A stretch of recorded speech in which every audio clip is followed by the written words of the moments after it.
Gregory Clark stared out the viewport of the UES Discovery as the massive space station came into view. The structure was unlike anything humans had ever built. A gleaming wheel with spokes stretching outward, housing the Galactic Council that governed over 300 alien species. After decades of searching the stars for other life, humanity had finally received an answer 6 months ago. Now, they were about to meet their cosmic neighbors face to face. Impressive, isn't it? Donna Martinez joined him at the viewport, her dark hair pulled back neatly, clipboard in hand as always.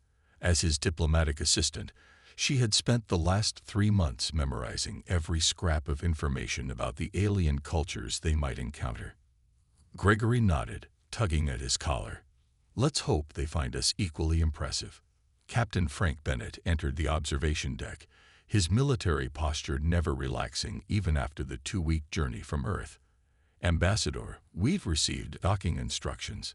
The Council's reception committee awaits. The small team of humans had been carefully selected to represent Earth. Gregory brought decades of diplomatic experience. Donna was brilliant with cultural analysis, and Frank provided military expertise. They carried the hopes of all humanity on their shoulders. As the ship docked, Gregory took a deep breath. Remember the mission. Secure humanity's place among the stars. Not as servants, but as equals. The airlock hissed open. 4 aliens stood waiting. Tall, blue-skinned Silurians with 6 eyes arranged in a circle, insect-like Vespari with clicking mandibles, crystalline luminary whose bodies refracted light in hypnotic patterns, and a hulking reptilian being Gregory couldn't identify. "Welcome, Earth delegation," the lead Silurian said through a translation device. "I am High Administrator Zex. You may follow us to the introduction chamber." The humans were led through corridors filled with technology beyond their understanding. Other aliens stopped to stare as they passed. Gregory heard sounds that might have been whispers or laughter. The introduction chamber was enormous, with hundreds of alien representatives seated in tiered rows. Gregory felt like a bug under a microscope as he approached the central platform. Species 4291, designation human from planet Earth, Sol System, Orion Arm, announced a mechanical voice. Classification, pre-FTL civilization, carbon-based, technological development Tier 7. A high administrator gestured for Gregory to speak. He cleared his throat and activated the presentation they had prepared showing Earth's achievements: art, science, engineering, medicine. Halfway through his carefully rehearsed speech about human potential and peaceful intentions, Gregory noticed an odd vibration in the chamber. It started quietly but grew until it filled the room. Sounds of clicking, humming, whistling, and rumbling. The universal translator struggled for a moment before finding the equivalent. Laughter. The Galactic Council was laughing at them. The specimens present basic achievements as if they were remarkable, the High Administrator said, not bothering to lower his voice. Observe how they still use verbal speech as primary communication. Frank's hand moved instinctively toward where his sidearm would have been if they'd been allowed to bring weapons. Donna's face flushed with embarrassment and anger. Gregory maintained his diplomatic smile, though it cost him greatly. We understand we have much to learn, but we hope to contribute our unique perspective to the galactic community. Yes, the High Administrator waved dismissively. Your species will be assigned protectorate status pending evaluation. You will be given appropriate quarters and access to public areas only. A smaller alien approached and led them to a remote section of the station. Their quarters were barely larger than a storage room, with minimal accommodations clearly designed for beings unlike humans. When they were finally alone, Frank punched a wall. They're treating us like animals in a zoo. Worse, Donna said, scanning the information tablet they'd been given. According to this, protectorate status is barely above quarantine. They don't see us as equals. They see us as resources to be managed. Gregory stared out the small viewport at the endless stars beyond. This isn't at all what we expected, but we can't give up. Earth is counting on us. He turned to his team, determination in his eyes. We need to understand how this council really works and find a way to make them take humanity seriously. 3 days passed in their tiny quarters. Gregory spent hours studying the tablet they were given, trying to understand the complex structure of the Galactic Council. Donna searched the public archives they were allowed to access, while Frank explored the limited areas open to them.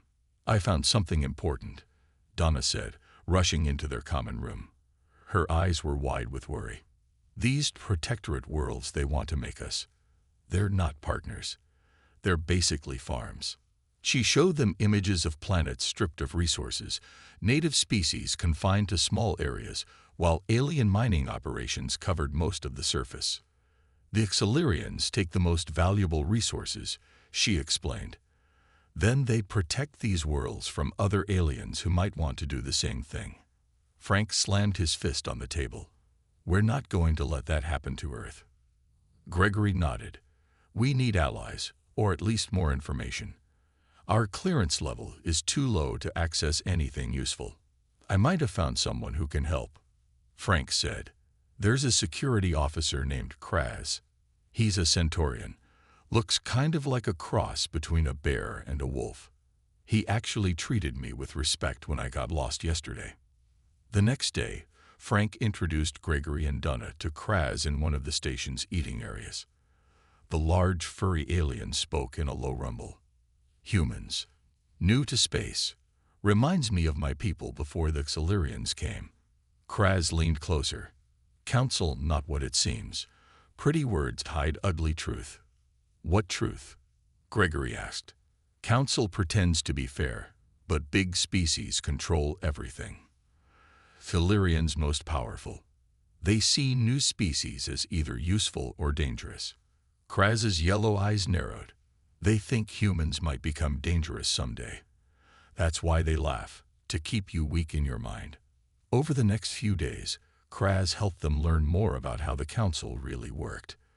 The Exilirian Imperium had been slowly absorbing weaker species through what they called protective agreements for centuries. Gregory tried to meet with representatives from other species, but most ignored him. When he finally got a meeting with a minor Vesperi diplomat, the insect-like alien simply repeated the same lines about Earth's development path. "They're stalling," Gregory told his team back in their quarters, "waiting for us to accept whatever terms they offer, because we don't know any better." One evening, Donna was working late in the public archives when she found something strange. "These files about Earth shouldn't be accessible to me," she whispered to herself. She quickly downloaded everything she could to her tablet. Back in their quarters, they reviewed her discovery.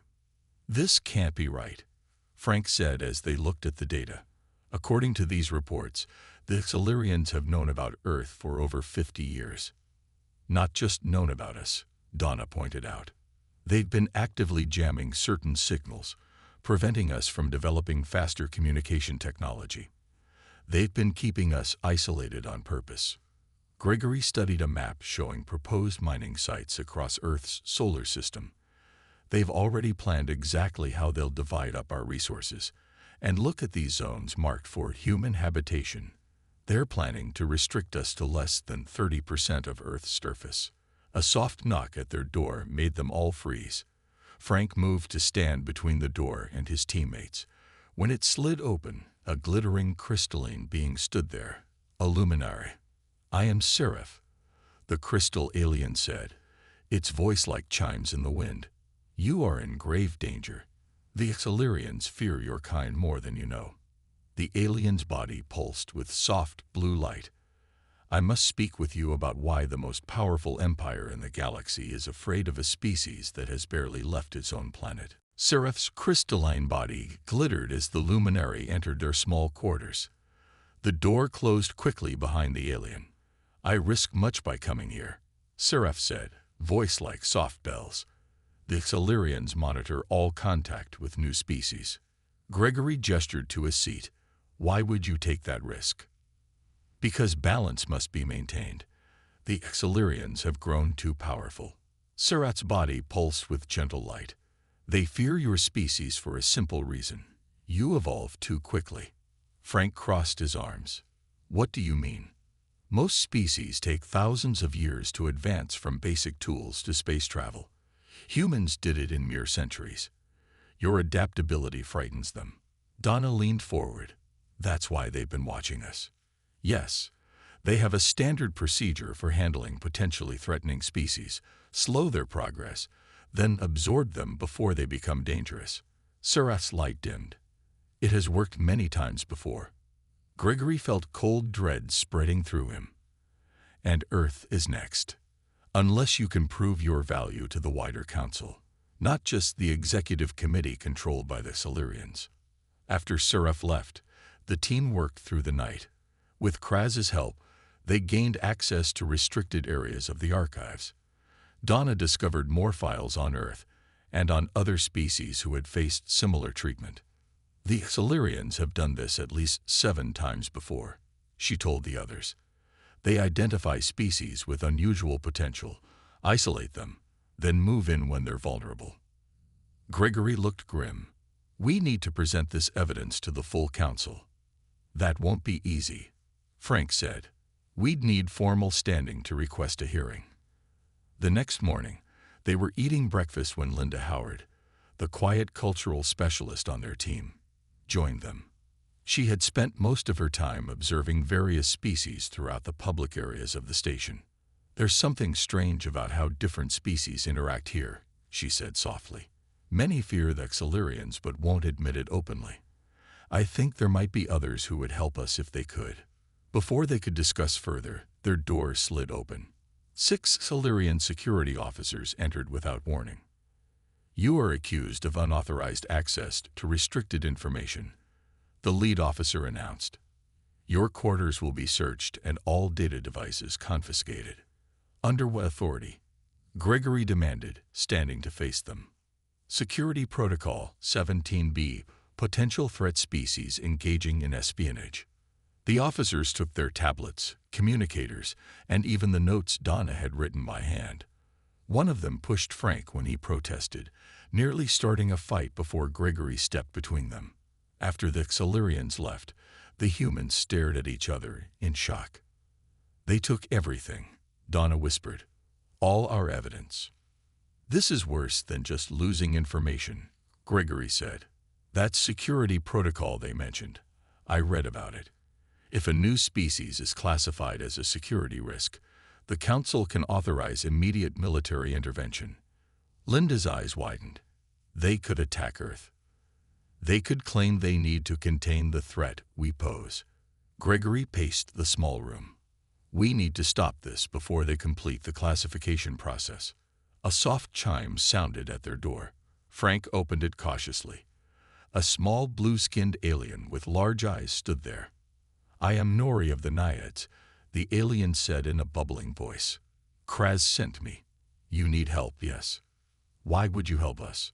Frank asked suspiciously. Because my people were once where you are now. Nori's gills fluttered. The Silurians tried to make us a protectorate 50 years ago. We barely escaped that fate. How? Gregory asked. We found allies, other mid-tier species who remember what it was like to be powerless. Nori looked over her shoulder nervously. There are others who would stand with you. The Vulpexi. The Empyreans. Together, we might have a chance. For the first time since arriving at the station, Gregory felt a spark of hope. Take us to them. Nori nodded. Follow me. But hurry. The Silurians are already preparing to send their findings to the Security Council. Once they vote, Earth's fate will be sealed. Nori led the humans through rarely used maintenance tunnels. The narrow passages smelled strange, like a mix of seawater and metal. They emerged in a section of the station Gregory had never seen before, smaller, older, with dimmer lighting. Few Silurians come here, Nori explained. This area houses species they consider unimportant. They entered a chamber where 3 different alien groups waited. Near the door stood fox-like beings with red fur and clever eyes. The Vulpexi. By the far wall, tall, slender aliens with pale skin that seemed to shimmer with changing colors watched quietly. The Empyreans. In the center, more of Nori's water-dwelling Naiad people gathered around a pool built into the floor. A Vulpexi stepped forward, tail swishing behind him. "I am Vex. We hear you have troubles with our mutual friends." His mouth formed what might have been a smile, showing sharp teeth. Gregory nodded. "The Exilirians plan to classify Earth as a security threat. We need to stop them." "They did the same to us, long ago," said an Empyrean, her skin rippling from blue to green. "I am Aria. My people spent 30 years as a protectorate before gaining independence." "How did you escape?" Donna asked. "We learned their rules and used them against them," Vex said. "The Exilirians pretend to follow council law, even while twisting it." Frank looked doubtful. "Why help us? What do you gain?" Aria's skin flashed briefly red. "The Exilirians grow stronger with each world they claim. If they take Earth, they become even more difficult to oppose. Also," added Nori, "humans are interesting, different. You change quickly. Perhaps one day you will remember who helped you." Linda Howard, who had been silent until now, stepped forward. The Empyreans immediately turned toward her, their skin pulsing with sudden interest. "You feel emotions strongly," Aria said to Linda, sounding surprised. "Most species hide them deeper." Linda smiled. "Humans don't always separate feeling from thinking the way others do." "Fascinating." Aria moved closer. "You understand things without being told. This is rare." Vex cleared his throat. "Interesting as humans may be, we have little time. The Security Council meets in 6 hours." "What can we do?" Gregory asked. "They took all our evidence." Nori made a bubbling sound. "We Naiads maintain the water systems throughout the station. Water carries more than just molecules. It carries data. We can recover what was taken. And we Vulpexi know every legal code ever written by the Council." Vex added. "There is an ancient provision, the right of species defense. If invoked properly, it bypasses the Security Council and requires a hearing before the full Galactic Council. That hasn't been used in 50 years, Aria said. "Which means that Exilirians won't expect it," Vex replied, his tail twitching with excitement. For the next few hours, the unlikely allies worked together. The Naiads slipped through water pipes, accessing computer systems connected to the station's cooling network. They recovered copies of the files the Exilirians had taken. The Vulpexi studied old legal texts, finding exactly how to word their petition. Gregory watched in amazement as these alien species, all once bullied by the Exilirians, worked to help Earth. When Linda sat with the Empyreans, they seemed to communicate without words, understanding each other in ways Gregory couldn't follow. "We are ready," Vex announced finally. "I have prepared the legal petition. We must present it in person to the Council Secretary. A neutral position not controlled by the Exilirians." "What if they try to stop us?" Frank asked. Aria's skin turned a determined orange. "We will go together. The Exilirians won't risk attacking 4 species publicly. It would undermine the image they work so hard to maintain." "And if they succeed?" Gregory asked quietly. "If Earth is classified as a threat?" Nori's large eyes blinked slowly. "Then your world faces the same fate as many before it. The Exilirians will send ships to protect your system. They will take control of your resources. Humans will become just another servant species. We won't let that happen," Linda said with surprising firmness. Everyone turned to look at her. Earth has faced threats before. We always find a way. The Grand Council chamber was enormous, a vast circular room with rising tiers of seats meant to hold representatives from over 300 species. Most of these seats had been empty during the humans' first presentation. Now they were quickly filling as word spread about the invocation of the right of species defense. "I've never seen so many different aliens," Frank whispered as they waited in a small antechamber. Through a transparent wall, they could see delegates of all shapes and sizes entering the chamber. Vex adjusted his formal red robe. "Many are curious. The right of species defense hasn't been used in decades. Others simply want to see the Xelerians challenged. Will they support us? Gregory asked. Aria's skin rippled with uncertainty, shifting to a pale yellow. Most know little about humans beyond what the Xelerians have told them. They will listen, but convincing them will not be easy. A chime sounded, and the transparent wall slid open. The human delegation, along with their new allies, walked into the chamber. The noise of hundreds of different species talking fell to silence as they approached the central platform. High Administrator Zex was already there, his 6 eyes blinking in sequence, a sign of irritation in Xelerians. This proceeding is irregular and unnecessary, he announced. The Security Council has nearly completed its assessment of Earth. There is no need for a full assembly. The Council Secretary, a tall, thin alien with 4 arms and silver skin, consulted a glowing tablet. The petition has been properly filed. Under Section 17, Paragraph 9 of the Founding Charter, the right of species defense takes precedence over Security Council deliberations. Zex's skin darkened. Very well. Let the primitive species make their case. It changes nothing. Gregory stepped forward to address the assembled delegates.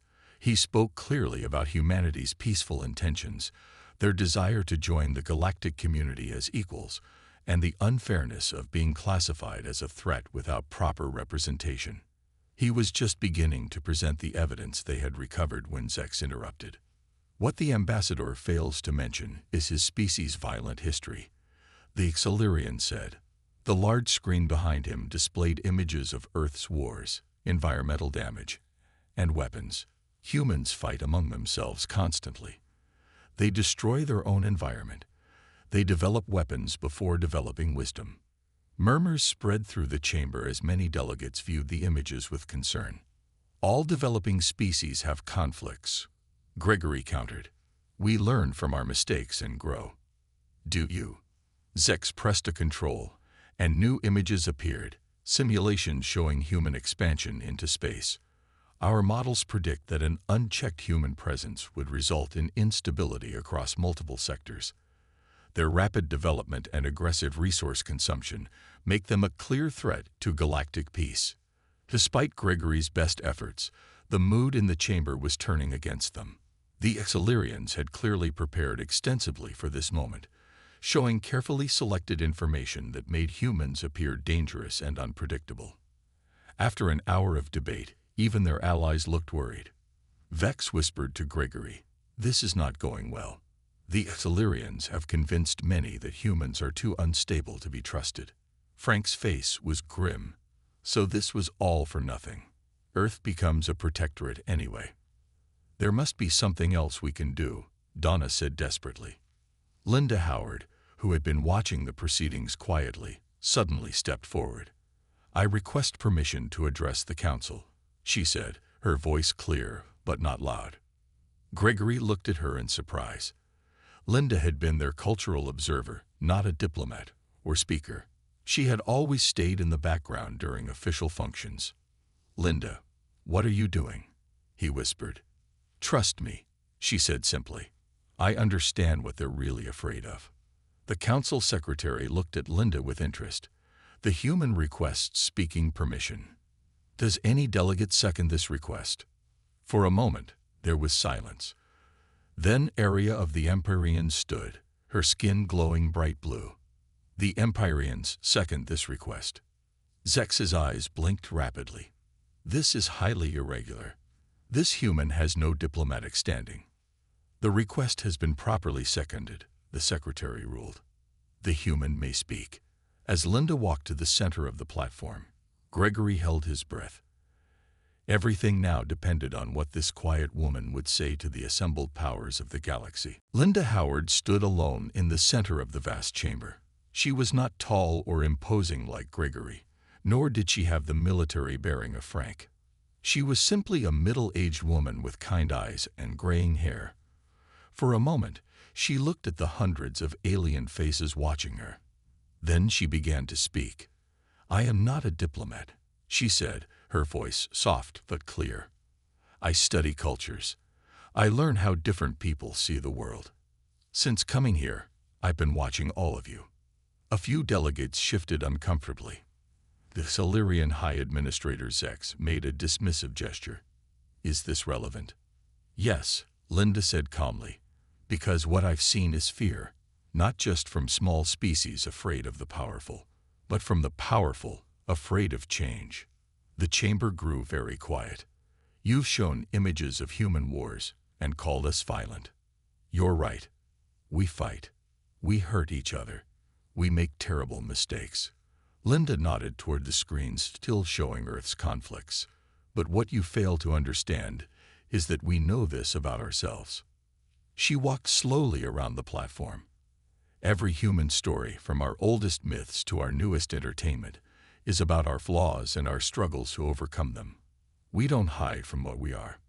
We face it. We name it. And then we try to be better.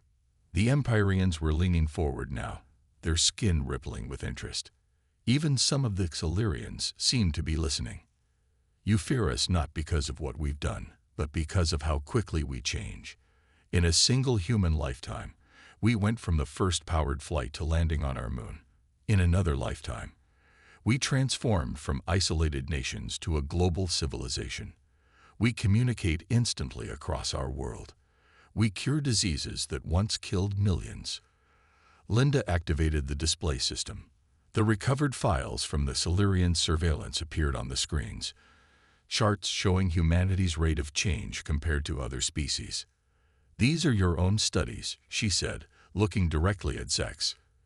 You've been watching us for decades, measuring how fast we adapt. But adaptation isn't a threat. It's survival. She brought up new images, the classified plans for mining Earth and restricting humans. This isn't about protection. It's about control, and not just of Earth. More files appeared, showing similar plans for other worlds. This is a pattern. The Silurians identify species that evolve quickly, label them as threats, and then protect them by taking their resources and limiting their growth. Angry buzzing and clicking filled the chamber as many delegates reacted to these revelations. Zex rose to his feet. These are security matters. The human has accessed classified information. Yes, Linda agreed. Because we adapt. We find ways around obstacles. That's what frightens you. The chamber grew louder with debate, but Linda raised her hand, and surprisingly, the noise subsided. I understand fear, she said more gently. All humans do. We live with it every day. Fear of failure. Fear of the unknown. Fear of each other, sometimes, but we've learned something important about fear. She looked around at all the alien faces. Fear can either make you build walls or build bridges. It can make you hide or explore. It can make you cruel or kind. Linda's voice grew stronger. You laugh at us for being primitive.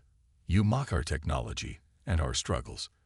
But while you've been standing still, comfortable in your power, we've been climbing, falling, getting up again, changing. The chamber was completely silent now. Even the Silurians seemed unable to interrupt. You're not afraid of our weapons, Linda said finally. You're afraid that we represent something you've forgotten how to do. We transform. We adapt. We become different than we were yesterday. And no wall, no restriction, no protectorate status will change that about us. She looked directly at High Administrator Zex. You can try to contain humanity, but adaptation is what we do best. Or you can join us in wondering what we might all become together. Linda fell silent. For several heartbeats, no one in the vast chamber made a sound. The silence in the council chamber stretched until it seemed to fill every corner of the vast room. Then, slowly, one of the luminary representatives rose. The crystalline being's body glowed with gentle pulses of light as it addressed the assembly. I, seraph of the luminary, have heard truth in the human's words. The alien's musical voice rang out. We propose a new category of relationship with Earth, not as a protectorate, but as a developmental partner. High Administrator Zex immediately rose, his 6 eyes blinking rapidly in anger. This is absurd. The humans have manipulated you with emotional appeals. They lack the technological advancement to be true partners. Perhaps technology is not the only measure of advancement, replied Seraph. The humans offer something equally valuable, a different perspective, a reminder of what many of us have forgotten. Other representatives began to speak up. A Vesperi delegate clicked its mandibles thoughtfully. The humans spoke of adaptation. My ancestors built hives that could withstand any storm. Now we live in artificial environments and fear change. Perhaps we have lost something important. Gregory could hardly believe what he was hearing. Donna squeezed his arm in excitement as more council members joined the discussion, many seeming intrigued by Linda's words. The debate lasted for hours. The Exilirians argued forcefully that humans were too unpredictable, too dangerous to be given equal standing. But for every objection they raised, other species offered counterpoints. Finally, the council secretary called for a vote. The proposal before us is to establish Earth as a developmental partner rather than a protectorate. This would grant humans limited but independent access to galactic resources and knowledge, while allowing them to develop along their own path. One by one, the representatives registered their decisions. The room was tense as the final votes were counted. The proposal passes, announced the secretary, by a margin of 17 votes. A mixture of sounds filled the chamber, some celebratory, some clearly disapproving. The Exilirian delegation left immediately, their dark blue skin almost black with anger. Outside the chamber, Gregory hugged Linda tight. How did you know what to say? How did you understand what they truly feared? Linda smiled. While everyone was studying their technology and politics, I was looking at their art, their music, their stories. Those tell you what a culture truly values and what it fears losing. As the human delegation prepared to return to Earth with news of their unexpected victory, they began receiving messages from many different species requesting direct diplomatic relations outside council oversight. 23 different governments want to establish direct contact, Donna reported with amazement. They're interested in learning more about human culture and possibly establishing trade agreements. Frank looked at Linda with newfound respect. You turned their laughing into actual respect. I wouldn't have believed it possible. On their final day of the station, area of the Empyreans came to say goodbye. Your words changed more than you know, she told Linda. For centuries, many mid-tier species have accepted Silurian dominance as inevitable. You've shown there are other paths. As the UES Discovery pulled away from the station to begin its journey home, the human team gathered on the observation deck to watch the massive structure recede into the distance. This is just the beginning, Gregory said thoughtfully. Earth will face challenges as we join this wider community. The Exilirians won't give up easily. We'll adapt, Linda replied simply. That's what humans do. On the other side of the station, in a secure chamber, High Administrator Zex met with his closest advisors. The containment strategy has failed, he admitted reluctantly. These humans are more dangerous than we anticipated. What shall we do? Asked his deputy. Zex stared at the screen showing the departing human ship. Prepare our best observers. We need to understand these humans better before they transform the galaxy. Back on the Discovery, Linda stood alone by a viewport, watching the stars. She remembered her grandfather's words from long ago. Words she hadn't shared with the council, but kept in her heart. The universe doesn't belong to those who claim it, but to those who imagine what it might become. As Earth grew closer, Linda smiled. Humanity's greatest adventure was just beginning.